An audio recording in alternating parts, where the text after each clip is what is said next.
I am Danielle. I am 30 years old and I am an office worker. I married my husband, Fred, 3 years ago, and as of now, we do not have a child yet. My marriage with my husband is very good, and we are enjoying our life together. We both work, so we are financially stable, and we have many interests in common that we never run out of topics to talk about. We have a similar certain way of thinking about things, and when I am with him, I feel very comfortable being with him. I am sure that I will never meet anyone better than Fred. Fred and I have a perfect married life, but there was one problem that was very bothering me. Well, it is a problem that many families might face, and that is the mother-in-law problem. However, I feel that the problems I face with my mother-in-law are probably the most problematic issues compared to other families. First of all, let me tell you how bad and horrible Nikki, my mother-in-law, is. Regularly, Nikki would just pick on me and talk bad about to me in my face. Danielle, what are you wearing? Oh, it's one of my favorite skirts. Well, I think it looks out of fashion and a little bit skanky. It's what prostitutes would wear. I mean, like those prostitutes who are unpopular and cannot even get a guy. Not only does she talk bad about me into my face, she always makes me do all of the household chores such as housekeeping. Oh yeah, Danielle, could you clean up my bathtub for me? What? What do you mean, what? You should be thankful that we are letting you stay with us, so you should be repaying your gratitude to us by cleaning up the house instead of being a couch potato. Well, I wasn't saying that because I want to be a couch potato, but... Well then, just clean my bathtub squeaky clean.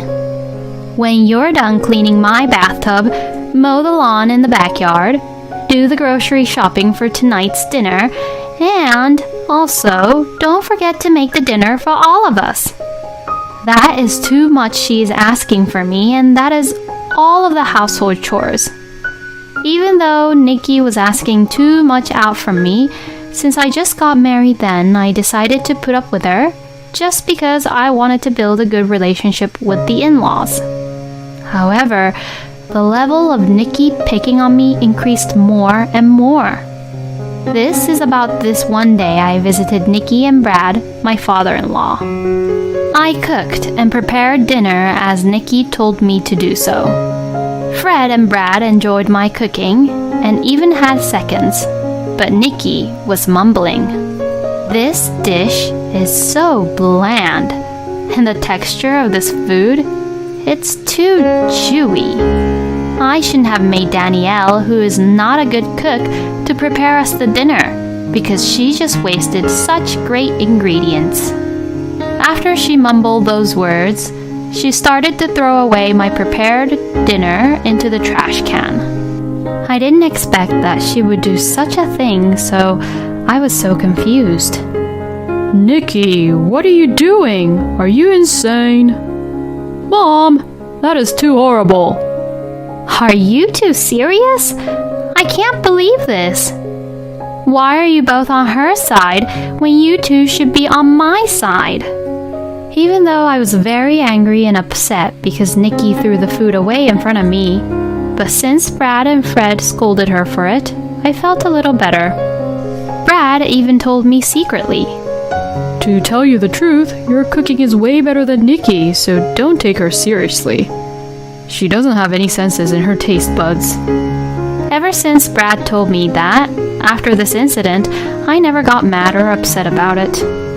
Since then, Fred knew that Nikki would pick on me, and as he cared for me, every time he would visit his parents' place, he stopped taking me with him, which was very nice of him. Thanks to Fred, this allowed me to have a reasonable distance from Nikki, and my stress has been reduced a lot. So only once a year, I would go to the family gathering. But then, it's not a surprise, but another incident happened at that family gathering also. At the family gathering, since there were many people, a banquet was held, and Nikki was the main person who was preparing the food at the banquet. I helped with the cooking, but Nikki was the one who was in charge assigning the seats, serving, and placing the food on the table.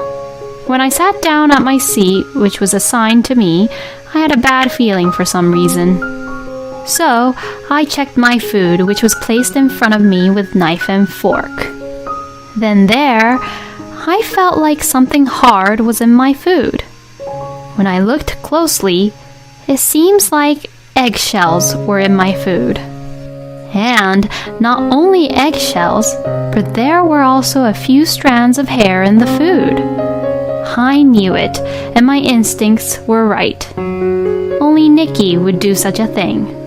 So, I secretly replaced the dish which was placed at my seat with Nikki's, which was just a seat across from me. When it was time for everyone to eat, Nikki took a big bite, and we all heard some hard, crunchy noise as she chewed. Ow! She made a scene, and everyone was trying to see what was going on.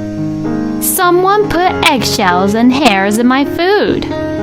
Nikki screamed, and all of the relatives were looking worried for her. Without any hesitation, Nikki said, "Danielle, it's you who did this," and pointed her fingers towards me. All of the relatives who were there were looking at me coldly. "Nikki, you were the one who was cooking and serving. I was in the kitchen only helping around, so how could I even do that?" "Well, you could sneak out of the kitchen for a second and place the eggshells and hairs in my food." Then another relative who was helping in the kitchen with me said, "Danielle was with me all the time in the kitchen, so it couldn't possibly be her who did it. Also, she came to this table with me, so there were no moments for her to do such thing." And she defended for me. Mom, why are you just suspicious and blaming everything only on Danielle when you didn't even know who did it? "What? Well, that's because..." Mom, don't tell me you were the one who planned this. For Nikki's sake, I didn't want to say anything, but as soon as the toast was made and saw my food, I had a bad feeling, so I checked my food and found that there were eggshells and strands of hair in it. Since Nikki was picking on me from the very beginning of our marriage, and since Nikki was the one who cooked and served the plates, I just assumed that Nikki would be the only one who would do such a thing to me, so I switched our plates. But then, there is no evidence that Nikki actually did this. I shouldn't have just assumed it was Nikki just because she has been picking on me all the time. I'm such a great actress. As I said that, everyone was feeling bad for me and looked at Nikki with dismay. Nikki didn't expect this, so she didn't know what to do, but Brad scolded. Nikki, how could you do such thing? You're just embarrassing. And took her home. Well, if this was the last incident, then I wouldn't have considered my problems to be that big of an issue. However, Nikki didn't learn her lesson. After that, Nikki stopped picking on me, but instead, she started calling me very often. She called me 3 times a day, morning, lunch, and night, and if I didn't pick up the phone, she would forever call me until I pick up. And if I do answer, she would just talk about her day, wasting my time. Not only calls, but she would just show up at our house without informing me, and just stays at our house for a very long time without doing anything. Even though she doesn't pick on me anymore, she talks to me too much that I can't be bothered to listen to all of her stories, and she always wastes my weekends and holidays by her just talking to me. Even Fred told her off, saying, Mom, could you not come over to our house so often? But she doesn't even listen to him. Therefore, As a countermeasure against Nikki wasting my precious time with her talking, I decided to evacuate to my parents' house with Fred every weekend. I thought this would fix everything, but after 3 weeks of this, Nikki catched on what Fred and I were doing, so she started coming over to my parents' house now. She even lied that she was the delivery person to catch me off guard, and when my mother opened the door, Nikki would just barge herself in. I can't tell you how horrified we were of Nikki. When this happened, we called Brad and made him preach her and take her back home. After that, Nikki stopped stalking and calling me for a while, but then, one day, Brad passed away very suddenly with a health condition. Since there was no one to stop Nikki, she was a loose cannon. Firstly, Nikki spent all of the money she inherited from Brad in a blink of an eye. She bought tons of high-end brand bags and ate out every day at a very expensive restaurant. As a result, Nikki became very obese. Also, she stopped doing any of the household chores such as cleaning and taking out the trash, so Nikki's house became full of trash and it was all a mess. Even the neighbors complained about it, and Fred and I didn't know what to do about it. To make matters worse, Nikki started to borrow money from the loan sharks. Unable to stop her extravagant lifestyle, even when she spent all the money she had from Brad in savings, she continued to use the loan sharks to borrow and spend money. Nikki even brought the debt collectors at our house for us to pay her debts. When the cars of the debt collectors were parked and lined up at our lawn, I was very scared. Fortunately, both Fred and my father were not scared, so they took a firm stand and were able to turn the debt collectors away and then dealt with them legally through our lawyer by saying we were not obligated to make any payments. I couldn't stand Nikki anymore by this time. Even Fred said, Since I don't have any siblings and Dad has passed away, Mom was my only blood-related family, but this is too much. I have no choice but to cut ties with her. So then, we decided to take a certain action. This year, we had a very long spring break. So, to go to my parents' house, I packed all of my belongings and locked the house and headed for my car. When I was about to open my car, I see Nikki standing there. I knew that she would come over. I already predicted this situation. Nikki would come over to our house at the end of the month for money, and this has been going on for the past 3 months now. Of course, Fred and I do not give her any money at all. Hey, Danielle! Today is the beginning of the spring break, isn't it? I know you're bored, so I came over to be in your company. You are just saying that, but you just only want money. How could you say such thing, Danielle? Isn't Fred on his business trip right now? I thought you would be lonely, so that's why I came over. Thanks, but no thanks, Nikki. I am about to leave and go over to my parents' place. Well then, I will be looking over your house then. What? You will be gone for a couple days, right? I heard that burglars tend to break in during the holidays. Nikki, it's okay. Please go back to your place. Don't worry, I can take care of your house, you know. As she said this, Nikki just reached into my bag and tried to forcibly take my house keys. Stop it! I quickly hand-chopped her wrist. Ow! Nikki was on the ground, holding her wrist. Nikki, stop bothering us anymore, okay? Well then, I have to go now. I ignored Nikki, who was still on the ground, and got in and started the car. I finally go to my parents' place. Fred opened the door. Finally, you are here.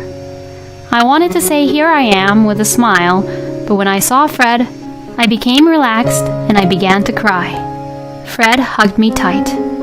Fred let me cry in his arms until there were no tears left in me anymore.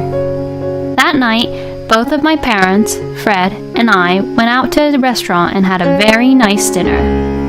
Then, my phone rang. It was Nikki who was calling me. I forgot to block her. Since my phone won't stop ringing, I decided to pick up the phone. I had no other choice. This will be my last conversation with her anyways. Hello? Hello? Is this Danielle? Hey, isn't your parents' house's address this? The one which is like 50 minutes drive away from your place? Yes, that's the one. Why is your parents' house gone? Oh, that's because my parents moved. What? What do you mean? Where are you now, Danielle? I am at my new parents' house. What? My parents moved. Oh, by the way, Fred and I moved also. What? Nikki, there is no place you can rely on anymore. You have to take care of the rest by yourself. What? Oh no. I tried to speak calmly, but when all the memories of Nikki picking on me were played in my head, my voice became louder. Nikki, in the first place, do you realize what you have done to me? Do you even know how much I suffered because of you? I will never forgive you. Even if you are the mother of my beloved husband, I will despise you for the rest of my life. When I said this, Fred took the phone. Mom, I've had enough. I'm cutting ties with you. Don't you ever get involved with us nor Danielle's parents. What? Nikki was in shock, so we didn't know what she was trying to say. Then, Fred hung up the phone and blocked her number for me. To cut ties completely from Nikki, we changed jobs and moved from the city to the rural area. We already sold our house and we have now moved into our new place. Danielle has no way of finding where we are or where we live. I guess she's going to end up in the worst possible situation being chased by the debt collectors. But that is all her own fault. She brought that to herself. I don't feel sorry for her at all. It's her fault for what she has done and never reflected back on her own actions. On the other hand, we got used to our new life and even had a baby. She is a very cute little girl, Elaine. Since my parents' house and my house is close, I visit my parents with Elaine often. My parents are very happy to see their grandchild, and I am very glad we moved here. I am looking forward to watching Elaine grow up with Fred. Thank you for watching until the end. Please subscribe and hit that like button. See you in the next video.